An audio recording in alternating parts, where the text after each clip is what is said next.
प्रभु यीशु मसीह के सामर्थ्य नाम में आप सबको मेरा जय मसीह की। आज मैं फिर से परमेश्वर के वचन के द्वारा कुछ बातें आपके सामने रखना चाहता हूं, जो कि पाया जाता है लूका रचित सुसमाचार और उसका 13वां अध्याय। तो मेरे साथ खोल लेंगे लूका रचित सुसमाचार 13 अध्याय 6वां पद से लेकर के है 9 पद तक, जहां इस प्रकार लिखा है, फिर उसने यह दृष्टांत भी कहा, किसी की अंगूर की बारी में एक अंजीर का पेड़ लगा हुआ था। वह उसमें फल ढूंढने आया, परंतु ना पाया।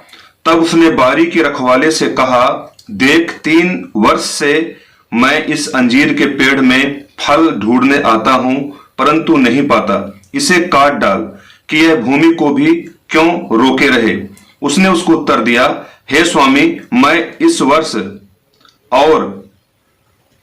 इसे इस वर्ष और रहने दे कि मैं इसके चारों ओर खोद कर खाद डालूं। यदि आगे को फले तो भला, नहीं तो उसे काट डालना। यह फल रहित अंजीर के पेड़ का दृष्टांत है, और यह दृष्टांत यीशु मसीह ने कही जब वो पृथ्वी पर थे और जब वो सेवकाई कर रहे थे, और सेवकाई के दिनों में उन्होंने ये दृष्टांत को जो है चेलों के सम्मुख कहा। और ये दृष्टांत जो है हमें बहुत सारी बातें हमें सिखाता है। और मैं 6 से लेकर 9 पद के बीच में मैं 3 बातें जो है आपके सामने रखना चाहूंगा। इस दृष्टांत को जब हम पढ़ते हैं तो पहली बात जो हम यहां पर सीखते हैं, पहली बात यह है कि हमारा जो परमेश्वर है, जिसने हमें चुना है और हमें अपने राज्य में बुलाया है अपनी महिमा के लिए, वो परमेश्वर जो है वो फल रहित जीवन से प्रसन्न नहीं होता। कहने का अर्थ है कि फल रहित जीवन जो है परमेश्वर को कभी प्रसन्न नहीं कर सकता। ये बात को जो हमें याद रखना चाहिए। मेरे प्रियो, जब प्रभु ने हमें चुना है और अपने राज्य में रखा है, और वो चाहता है कि हम उसकी इच्छा में, उसकी मर्जी में हम जीवन जिए। वो चाहता है कि हमारे स्वभाव के द्वारा, हमारे चाल चलन के द्वारा, हमारे आत्मिक जीवन के द्वारा, हमारे कामों के द्वारा जो है परमेश्वर की महिमा हो। और उसकी महिमा तभी हमारे जीवन के द्वारा होगी जब हमारा जीवन जो है फलों से भरा हुआ होगा। तो परमेश्वर चाहता है कि हमारा जीवन फलों से भरा हुआ जीवन होना चाहिए, पवित्रता से भरा हुआ होना चाहिए, मेल मिलाप वाला स्वभाव होना चाहिए। वो चाहता है कि हम उसके पुत्र के स्वभाव में हम बढ़ते जाएं, और उसके पुत्र का स्वभाव जो हम में पाया जाए, तब हम एक फलवंत जीवन जी पाएंगे। प्रभु यीशु मसीह 33.5 साल जो है दुनिया में आके रहे, और आप जानते हैं कि 30 साल उसने जो है प्रभु की उपस्थिति में क्या किया था, जीवन जिया था। अपने माता पिता के साथ उसने जो है अपने माता पिता के साथ उसने अपना समय दिया 30 साल का, और 3.5 साल तक जो है उन्होंने परमेश्वर के राज्य में उन्होंने सेवकाई किया।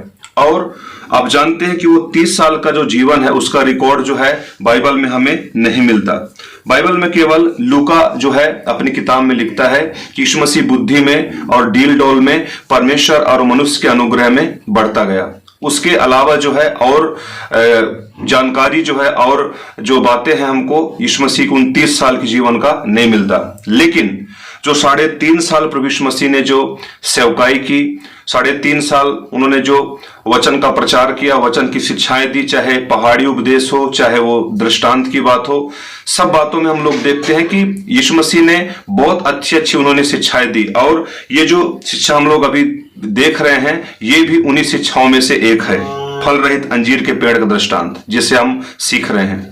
तो हम देख रहे हैं कि प्रभु यीशु मसीह का जो पूरा जीवन था वो फलों से भरा हुआ था, एक अच्छे स्वभाव से। और इसीलिए यीशु मसीह ने कहा कि तुम मेरे पीछे हो लो, मेरा पीछा करो। उसका पीछा करने का अर्थ होता है उसकी तरह बनो, उसके स्वभाव में चलो, उसकी तरह जीवन जियो। वही है फलों से भरा हुआ जीवन। और परमेश्वर यही चाहता है कि हम जो है फल रहित जीवन ना जिए, फल से परिपूर्ण जीवन हम जिए। ठीक है। तो दूसरी बात जो है आपके सामने रखूंगा वचन किसी भाग में। दूसरी बात जो हम इस दृष्टांत से सीखते हैं वो दूसरी बात है कि परमेश्वर हमारे जीवन को फलों से भरा हुआ देखना चाहता है। पहली बात हमने सीखा कि फल रहित जीवन से जो है परमेश्वर प्रसन्न नहीं होता। यीशु मसीह वहां पर कहता है कि आया लेकिन उसको फल नहीं मिला। आप अगर उसी दृष्टांत को और भी जगह पर आप घटनाओं को पढ़ेंगे, एक जगह लिखा है कि यीशु मसीह सेवा करके लौट रहे थे, अचानक उनको भूख लगा और एक अंजीर का पेड़ उन्हें दिखाई दे रहा था और उनको लगा कि उस अंजीर के पेड़ के पास मैं जाऊंगा तो जरूरी है कि उसमें फल होगा और मैं फल खाकर अपना भूख से मैं क्या करूंगा, तृप्त हो जाऊंगा। लेकिन वचन में लिखा है कि यीशु मसीह ने अपना हाथ बढ़ा करके टटोला लेकिन एक भी फल नहीं पाया और यीशु मसीह ने जो है उस अंजीर के पेड़ को क्या दे दिया, श्राप दे दिया। तो फल रहित जीवन जो है श्राप लेकर के आता है, ठीक है। और दूसरी बात जो हम अभी सीख रहे हैं वो ये है, परमेश्वर चाहता है कि हमारा जीवन जो है फलों से भरा हुआ जीवन होना चाहिए, बहुत जरूरी है। अगर हम फलों से भरा हुआ जीवन नहीं जीते हैं तो एक दिन, न्याय के दिन हो सकता है हम दोषी ठहराए जाएं, हो सकता है हम अपना उद्धार खोलें, हो सकता है हम परमेश्वर से अलग हो जाएं। तो फल होना क्या है, बहुत जरूरी है। हम थोड़ा समझेंगे। आप लोग जो है मेरे साथ निकाल सकते हैं मत्ती रचित सुसमाचार और उसका 3रा अध्याय, जो हमें बहुत जो अच्छी बातें सीखने के लिए मिलेगा। मत्ती रचित सुसमाचार उसका 3रा अध्याय, जहां पर यूहन्ना बपतिस्मा दाता की सेवकाई का वहां पर वर्णन दिया हुआ है। वहां पर लिखा हुआ है 7 पद में, जब यूहन्ना ने बहुत से फरीसियों और सदूकियों को बपतिस्मा लेने के लिए अपने पास आते देखा तो उनसे कहा, हे सांप के बच्चों, तुम्हें किसने जता दिया कि आने वाले क्रोध से भागो।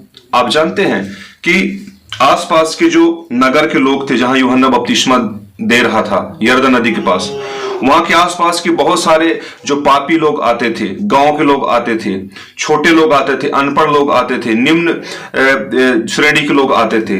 कभी उनको उसने डांटा नहीं, लेकिन जैसे फरीसियों को देखा और सदूकियों को देखा कि ये भी बपतिस्मा के लिए आ रहे हैं, तब यूहन्ना ने कहा, हे सांप के बच्चों, तुम्हें किसने बताया कि तू आने वाले क्रोध से क्या करो, भागो।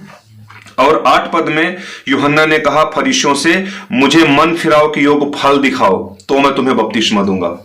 ठीक है, इनको लगता था कि बपतिस्मा लेने से सब कुछ ठीक हो जाएगा, पर ये लोगों ने सच्चा पश्चाताप नहीं किया था, पापों से अपना मन नहीं फिराया था, इनका जीवन बदला हुआ नहीं था।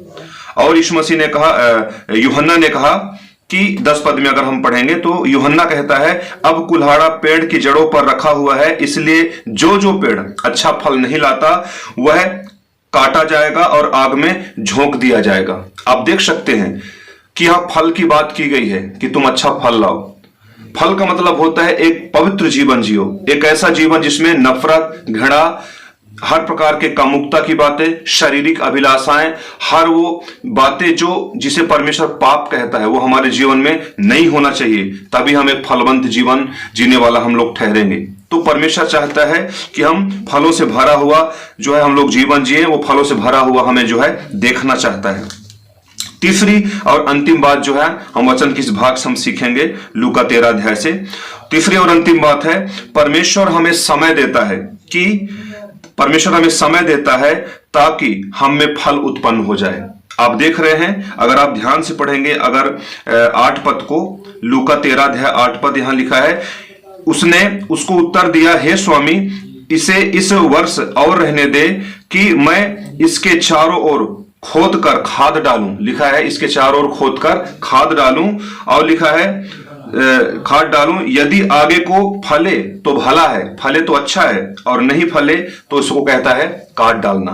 आप जानते हैं यीशु मसीह ने एक बात कही थी, हम लोग थोड़ा सा निकाल लेंगे, यूहन्ना रचित सुसमाचार और उसका 15 अध्याय, यूहन्ना रचित सुसमाचार और उसका 15 अध्याय, जहां पर जो है यीशु मसीह ने एक बात कही थी।